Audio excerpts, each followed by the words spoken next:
Can you imagine falling in love at almost 70 years old?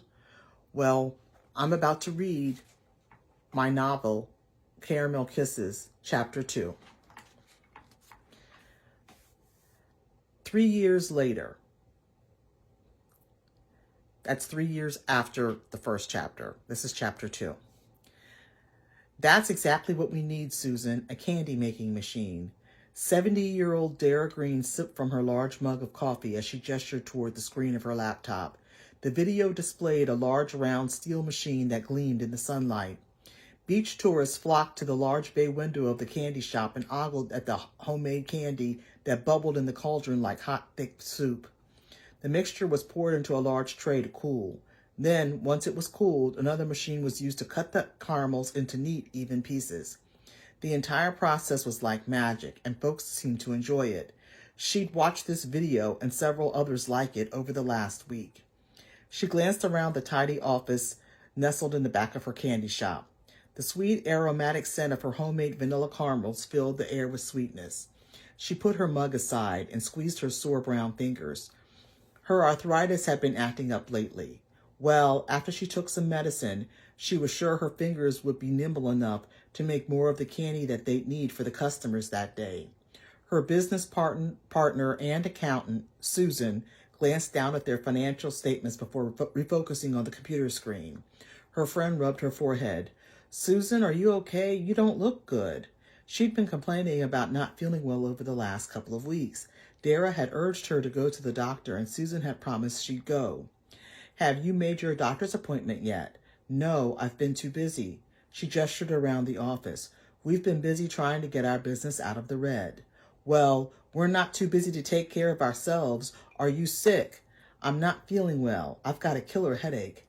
"You should go home. I can handle things by myself today." Susan's mouth pinched with apparent pain. "Could you bring me a glass of water, please?" Dara rushed to get Susan's drink. She presented her with a cup of ice water. Susan opened her purse and removed 2 pills and swallowed them, chasing them with the water. "Thanks. I feel so sick that I don't feel like standing up right now." She patted her friend's shoulder. "You need to take better care of yourself. Why don't I give you a lift home and you can lie down and take a nap? Or better yet, why don't I take you to the urgent care center?" Susan squeezed her eyes shut. "That's okay. My headache should be gone in a few minutes." She opened her eyes and gestured toward the screen, her face still pinched with pain. "Dara, I don't know about this machine. It's a good idea, but I've crunched the numbers and I just don't think we can afford it right now." She had always envied Susan's intelligence. While Dara had gotten married right out of high school had a passel of kids and never worked, her best friend had gone to college and had gotten her bachelor's and master's degrees. Susan had done it all, gotten married, had kids, and had had an amazing career as a CPA. Now, both of them were 70 years old and widowed. They'd been running their own candy shop, Carolyn's Candy Shop, for 3 years. When Dara had purchased the shop with her husband's life insurance money, she'd named the shop after Carolyn, her grandmother, the happiest and best candy maker she'd ever known. "Listen, Susan, I know you'd warned that it would probably take 5 years for us to become profitable, but we don't have that kind of time. Since a competing candy shop has moved down the street, our sales have declined, and I don't want to lose any more business." "Yes, I did say that, but you can't just make money appear out of nowhere. We're already stretched too thin as it is. Plus, we had to hire a new person to help with our summer rush of customers." She checked her watch. "Where is our new employee anyway?" She winced with pain again. "Why don't you come upstairs and lie down?" Dara's living quarters were on the second floor of the shop. "You could take a nap and I'll wake you up later." Susan took a deep breath. "I'll be fine. Where is our new employee?" she asked again.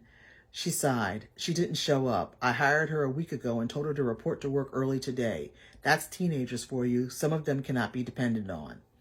"Well, we'll need to hire someone to help us with our summer rush of customers." She then gestured toward the computer screen again. "Back to what we were discussing. I just can't justify purchasing a $30,000 candy machine when I don't really know if it'll increase our profitability.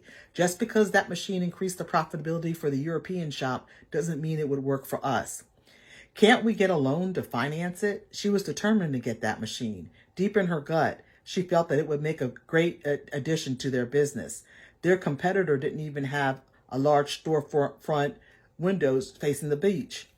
Besides, their competitor's candy didn't taste nearly as good as hers. Her candy was sweet, exquisite, and tasty. One of their customers had said it tasted like a slice of heaven. What a way to describe candy.